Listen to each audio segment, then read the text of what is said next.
how was, let's say, this is one of the trickiest question ever, I think. How was the process of actually getting the banking license? Because I've been through it with a couple of companies, and I know for experience that is not easy at all. Really depending on the countries, to be honest, but it's not easy at all. Yeah. In our case, we even decided to make it more complex. So we have Yes. different licenses in different countries, in like Yeah. in Why make Luxembourg, life easier? I Netherlands, mean, come on. Italy. It was too easy. Exactly. No, I mean, suddenly it wasn't easy. It took us quite a while.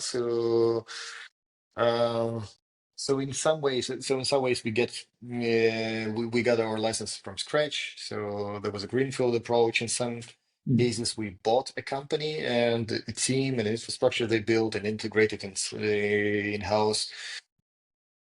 But okay, it, in some cases, it took from say 5, 6 months for some services until I believe 1.5 months.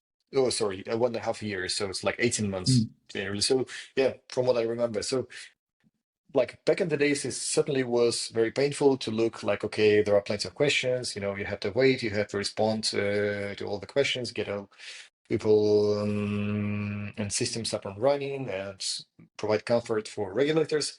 But in the very end, that's worth it because like once you made it right, I certainly believe that we can build much more value for customers. Mm. So it's much better when you can immediately fix stuff. By saying immediately fix stuff, I mean literally, like I don't know, if a customer approach approached myself or approaches, anyone else in a team with some problem, and we see like, okay, this is the reason why we got into this trouble. There was like the root cause, and the root cause was caused by another problem. So, Mm. and we basically can see the full chain, and we can fix the very basic, the very first root cause for such a problem.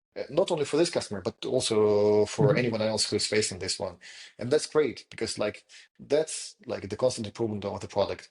At the moment when you cannot fix it because you're dependent on some external counterparty, that is a big pain for us as a team because you basically understand the problem and you share completely the same disappointment of experience that customer have, but you cannot do anything. That's the It's also very biggest. frustrating, I would say, under that point of view.